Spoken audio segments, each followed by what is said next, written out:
नमस्ते विद्यार्थियों, मैं मधुरलता चौधरी। आज मैं कक्षा 9 के विद्यार्थियों को कवि रहीमदास जी के बारे में बताऊंगी।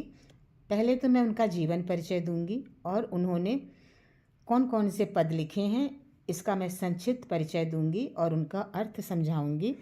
तो आइए सुनते हैं रहीमदास जी का जीवन परिचय और उनके कुछ दोहे जो उन्होंने लिखे हैं। रहीमदास जी का मैं जीवन परिचय बताने जा रही हूँ आप लोगों को। रहीमदास जी जो थे सम्राट अकबर के दरबार के 9 रत्नों में से एक थे। ये एक महान कवि, सेनापति और प्रशंसक थे। इनका जन्म 17 दिसंबर रहीमदास जी जो थे इनका जन्म कब हुआ था? 17 दिसंबर 1556 में। 17 दिसंबर 1556 में इनका जन्म रहीमदास जी का लाहौर में हुआ था। उनके दोहे जो हैं रहीमदास जी के जो दोहे हैं उनमें प्रेम की भावना, नीति और जिंदगी के गहरे सत्य पर आधारित हैं। रहीमदास जी के जो दोहे हैं वो प्रेम और जिंदगी के सत्य पर आधारित हैं। जिंदगी की जो सच्चाई है इनके दोहों में भरपूर दिखेगी। इनके दोहों में संस्कृत और सभी धर्मों का भावना का है जो अनोखा चित्रण किया है। संस्कृत और जो और धर्म हैं उन धर्मों की भावना का उन्होंने अनोखा चित्रण किया है। जात पात की भावना इन्होंने नहीं की, सभी धर्मों का सम्मान किया गया है। इनका पूरा नाम, रहीमदास जी का जो पूरा नाम था वो था अब्दुल रहीम खाने खाना था इनका पूरा नाम। रहीमदास जी को अकबर के दरबार में खाने खाना की उपाधि मिली थी। रहीमदास जी जो थे वो अकबर के दरबार में 9 रत्नों में से एक थे।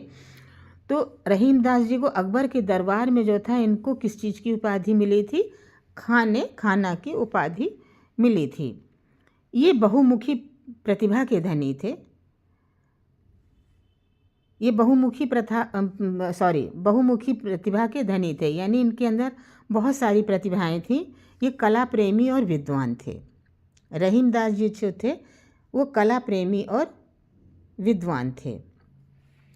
अब आता है इन्होंने साहित्यिक योगदान। इनका जो साहित्यिक योगदान था रहीमदास जी का, उस पर थोड़ी सी चर्चा करेंगे।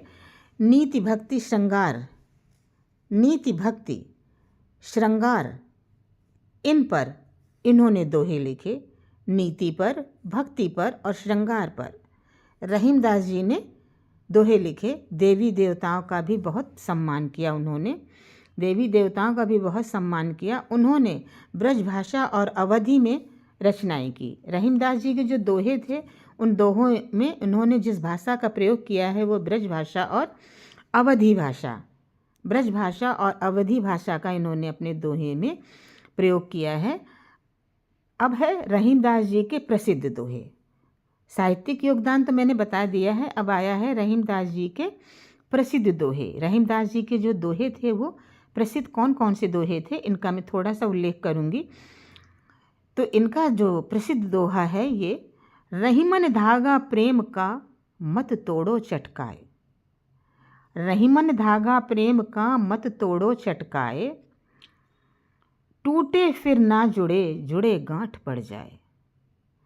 ये दोहा जो है रहीमदास जी का है और जहाँ पर प्रेम की बात आती है और हमारी लड़ाई हो जाती है आपस में, जहाँ बहुत प्रेम होता है तो अक्सर इस दोहे को ही लोग कहते हैं कि रहीमन धागा प्रेम का मत तोड़ो चटकाए, टूटे फिर ना जुड़े गांठ पड़ जाए। एक बार अगर किसी व्यक्ति से हमारी लड़ाई हो गई है, फिर कितना भी प्रेम हो लेकिन वो प्रेम का धागा जो है वो कभी नहीं जुड़ता।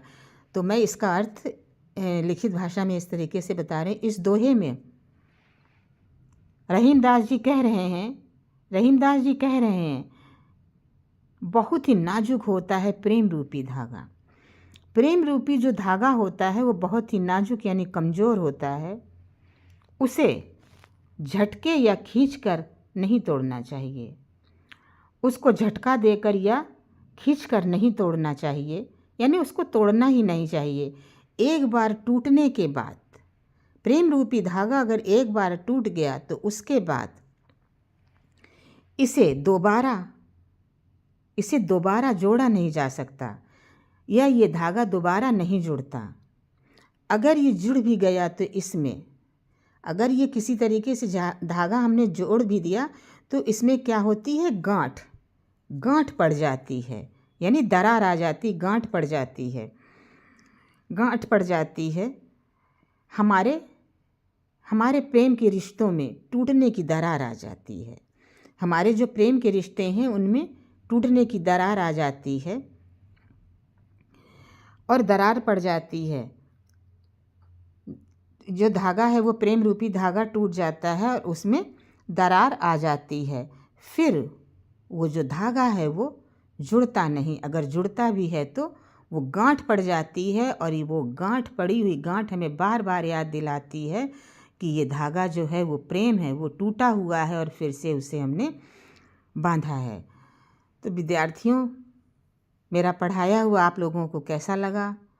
तो प्लीज़ मेरे चैनल को लाइक एवं सब्सक्राइब कीजिएगा, और अगर आप लोगों को कोई भी समस्या हो तो बताइए, और अगला पाठ आप लोगों को कौन सा चाहिए वही बताइए। धन्यवाद विद्यार्थियों।